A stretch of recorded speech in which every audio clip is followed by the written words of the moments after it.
the world, so he's a phenomenal contender like yourself, Adam. Yeah, absolutely. He's definitely always in the mix, and a very genuine guy, and you know, the most consistent medalist in the last 2 Olympics. You can't really count him out for anything. Absolutely, absolutely.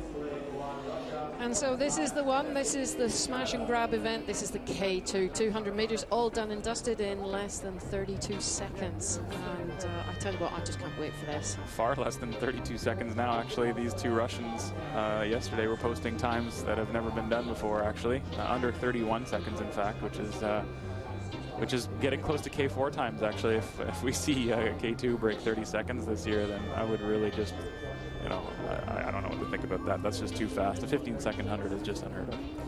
Well, it's really just, you know, quality written up right the way through this field. We've got the current world champions who've really dominated this race. They're right in the center of your screen now.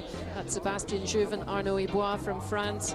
And of course, looking at them on lane number 6 will be Ronnie Rawa, out for the 2nd time this morning with Jonas Ams in the back seat in lane 6. Lane 4, Petter Öström and Erik Svensson from Sweden will also be there.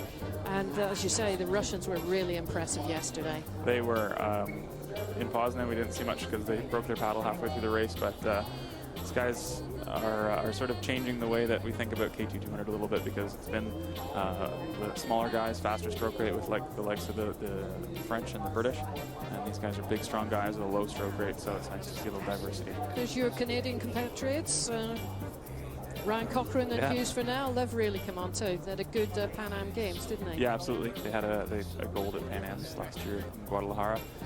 Ryan Cochrane's really master of the starting gates here, and Furnell's an awesome push for him. The Swedish crew just getting some weed out of the starting gate. It's been a little bit of an issue this week because it's the spring and lots of pollen in the air and weeds in the water, something we can't really help in our sport. Really the kayaker's worst enemy, isn't it? Weeds on the rudder and whatever, but looks like they're settled. And looking at your picture there, we've got the British pairing of Liam Heath and Johnny Schofield in lane number 9. Serial silver medalist. Let's see if they can go one better, but the Canadians got a flyer there in 8. Yeah, they did get off to a good start as per usual, as did the Germans and the Brits. Very, very high stroke rate from the British pair here in lane 9, but we'll have to look across, and the Russians, Postergan and Diachenko, have actually pushed it out. Yeah, you can really see their long stroke rate by comparison only from the Russians. Those guys are just really, really doing something different in their own in lane 3 over there. It's really fantastic. And the Brits are having to push through in lane 9, but it looks like the Russians might hold this, and they do. Oh, Russia. What a great pairing there. That was really something. I think they're throwing the wrench in a few people's gears. You know, we haven't seen the last of the Russians. That's for sure. I'm anxious to see the time actually, because those guys just look like rockets. It's very rare you win a race in a 200-meter event by half a boat length, and that was maybe even more than half a boat length. Really impressive. And if we look on the screen, definitely Russia. Again, Britain.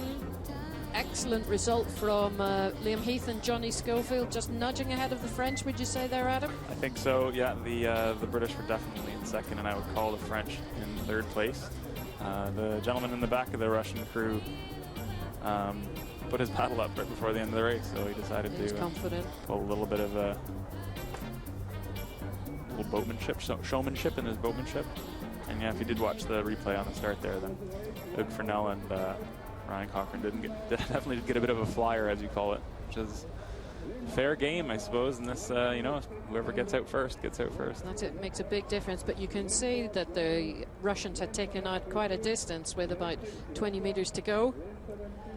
They look very strong, but that was a great pushback from Liam Heath and Johnny Schofield from Great Britain in lane 9 to actually defeat Jouve and Ibois. And the big Russian in the back let the fellow in the front take his last stroke on his own, which if I was the guy in the front, I would have given him a hard time for, because that gets pretty heavy when your paddle goes into the water. And look at this guy's arms in the back. When his arms aren't in the water, when his paddle's not in the water, that front one would feel pretty heavy. See this last stroke, he lets his buddy take it on his own. That would hurt. He'll be buying the beer tonight, yeah, that's for sure. Not that it was necessary. They won by a large margin, but... Well, there's the Russians shaking up the world order of things in the K2 200 meters.